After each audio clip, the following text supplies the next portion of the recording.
معزز سامعین کرام، السلام علیکم ورحمۃ اللہ وبرکاتہ۔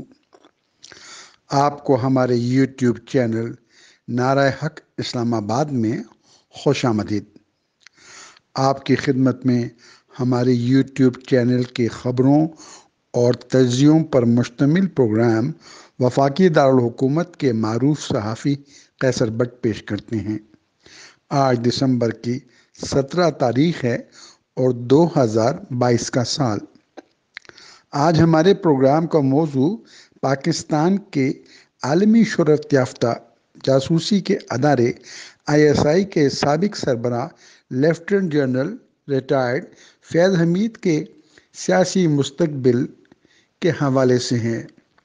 سامعین کرام، آپ نے بھی میڈیا کی وہ رپورٹ دیکھی ہوں گی جن میں فیض حمید کا ایک انٹرویو شائع ہوا ہے۔ وفاقی دارالحکومت کے انگریزی روزنامہ دی نیوز کو دیے گئے اس انٹرویو میں فیض حمید نے کہا ہے کہ وہ کبھی بھی سیاست میں نہیں آئیں گے۔ ان کا کہنا ہے کہ فوری طور پر تو وہ سیاست میں آ ہی نہیں سکتے، کیونکہ ایسا کرنے میں متعلقہ قواعد و ضوابط رکاوٹ ہیں، جن کے تحت کوئی بھی سرکاری ملازم ملازمت سے ریٹائرمنٹ یا استعفیٰ یا برطرفی کے بعد 2 سال تک کسی سیاسی سرگرمی کا حصہ نہیں بن سکتا۔ فیض حمید نے کہا کہ گو کہ 2 سال بعد وہ سیاست میں حصہ لینے کے اہل ہو جائیں گے، تاہم اس کے باوجود بھی وہ سیاست میں حصہ نہیں لیں گے، چاہے جائے کہ وہ عمران خان کی PTI میں شمولیت اختیار کر لیں۔ سامعین کرام، یہ تو ہے ان کا ارادہ یا وعدہ، مگر وہ وعدہ ہی کیا جو وفا ہو جائے، اور سیاست دانوں کے وعدے تو آپ جانتے ہیں۔ ہم فیض حمید کو ان کی ریٹائرمنٹ سے پہلے ہی ایک سیاستدان سمجھتے ہیں۔ سامعین کرام، یہ تو ہوا فیض حمید کا وعدہ، اور اگر فیض حمید کی ماضی کی سرگرمیوں کا جائزہ لیا جائے تو یہ بات نہایت آسانی سے کہی جا سکتی ہے کہ فیض حمید ضرور بالضرور سیاست میں آئیں گے، اور عین ممکن ہے کہ وہ PTI میں ہی شامل ہوں۔ اس سوال کا جواب بعد میں دیا جائے گا کہ اگر فیض حمید نے بالآخر سیاست میں ہی آنا ہے تو پھر وہ اس وقت غلط بیانی کیوں کر رہے ہیں۔ اس موضوع پر ہم آپ سے بعد میں بات کریں گے۔ اس وقت ان کی موجودہ صورتحال کے بارے میں بات ہو رہی ہے۔ ہماری ملکی سیاست میں سیاستدانوں کی بے اصولیوں کو معیوب نہیں سمجھا جاتا ہے۔ پیپلز پارٹی کے رہنما آصف زرداری کا وہ جملہ آج بھی آپ کو یاد ہوگا، جس میں انہوں نے نواز شریف کو مخاطب کرتے ہوئے اس مفہوم کی بات کہی تھی کہ سیاست میں وعدے ہوتے ہی رہتے ہیں، اور وعدے کوئی قرآن کی آیت مبارکہ یا حدیث کا کوئی حصہ نہیں ہے۔ چنانچہ فیض حمید بے اصولی کی اس قابلیت سے مالا مال ہیں۔ فیض حمید نے فوج میں رہ کر سیاست میں بھرپور حصہ لیا، اور اپنے اس جرم کو چھپانے کی کوشش بھی نہیں کی، بلکہ اس پر فخر کیا۔ گو کہ وہ جس عہدے پر فائز تھے، وہاں پر تو یہ ناممکن تھا کہ صاحب عہدہ سیاست میں دخیل نہ ہو، مگر اس عہدے کا تقاضا تو یہی تھا کہ صاحب عہدہ چھپ چھپا کر یہ ممنوع کام کرے۔ تاہم فیض حمید نے کبھی بھی اس حقیقت کو چھپانے کی کوشش نہیں کی کہ وہ سیاسی جماعتوں میں جوڑ توڑ اور پارلیمنٹ میں حزب اختلاف سے تعلق رکھنے والے اراکین کو حسب ضرورت عمران خان کی حکومت کو بچانے یا اس کو مستحکم کرنے کے لیے استعمال کر لیتے تھے۔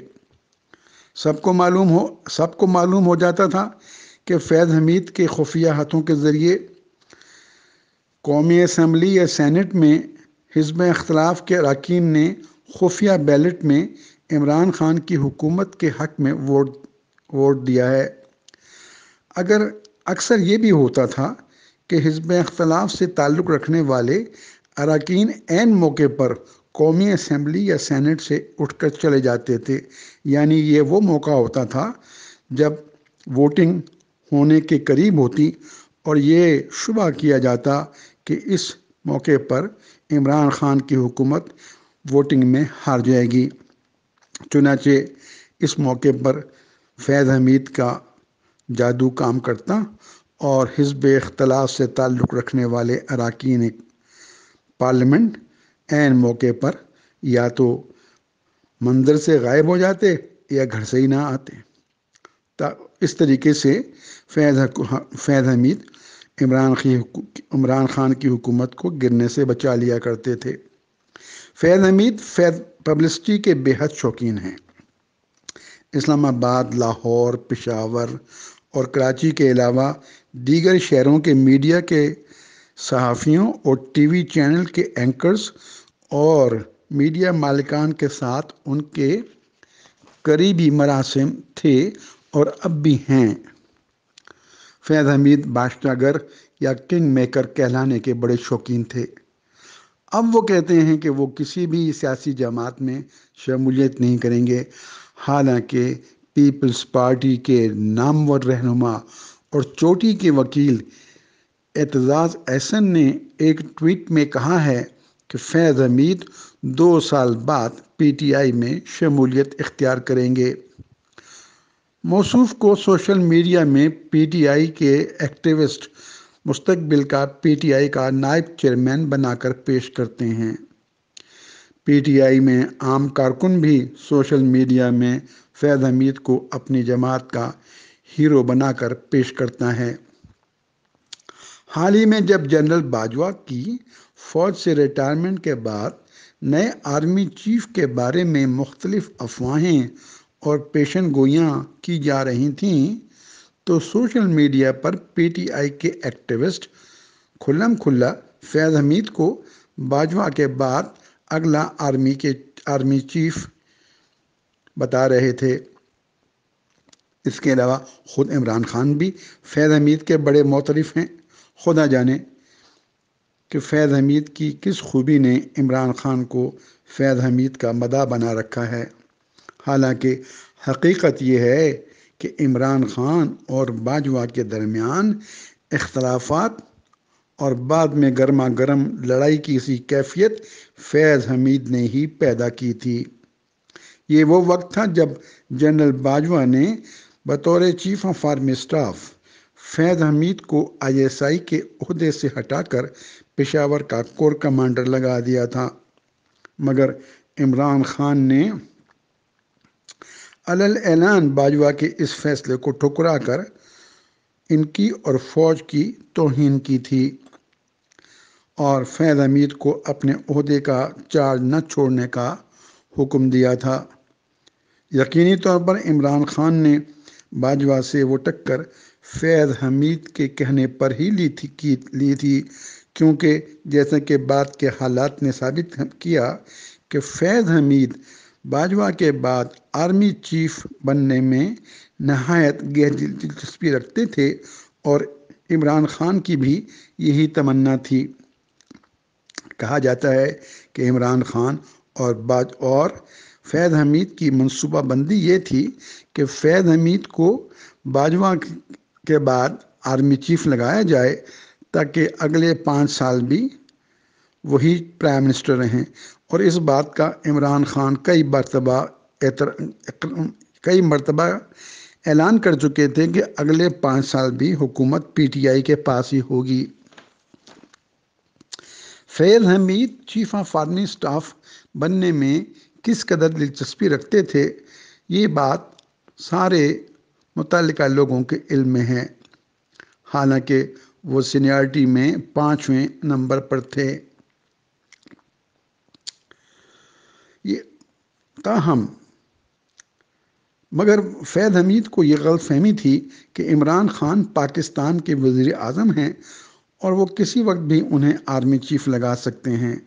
بہرحال قواعد و ضوابط عمران خان اور فیض حمید کی اس خواہش کی راہ میں رکاوٹ تھے۔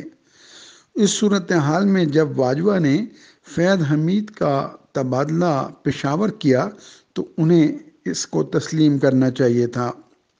ادھر عمران خان کی بدقسمتی ملاحظہ ہو کہ انہوں نے فیض حمید کے تبادلے کو محض ایک سیکشن افسر کا معاملہ سمجھا۔ انہیں معلوم بھی تھا کہ وہ باجوہ کو انکار کر کے فوج اور اس کے سربراہ کی سبکی کا باعث بن رہے ہیں، مگر انہوں نے باجوہ کو محض ایک سرکاری ملازم کے طور پر ٹریٹ کیا۔ گو کہ ہوا تو وہی جو باجوہ نے چاہا تھا۔ تاہم یہی وہ گھڑی تھی جب باجوہ نے عمران خان کو ٹھکانے لگانے کا فیصلہ کر لیا ہوگا، کیونکہ کوئی وزیر اعظم آرمی چیف سے تصادم کا راستہ اختیار کر کے اپنی کرسی پر موجود نہیں رہ سکتا۔ کم از کم پاکستان میں تو ایسا نہیں ہو سکتا۔ سامعین، اس کے ساتھ ہی ہمارا آج کا پروگرام ختم ہوا۔ اسی موضوع پر مزید گفتگو کے لیے آپ سے کل اسی چینل کے ذریعے بات چیت ہوگی۔ اس وقت تک کے لیے خدا حافظ۔ آپ سے گزارش ہے کہ آپ ہمارے یوٹیوب چینل کو سبسکرائب کریں اور ہاں، بیل آئیکن کو ضرور دبا دیجئے تاکہ آپ کو ہمارے پروگرام باقاعدگی سے موصول ہوتے رہیں۔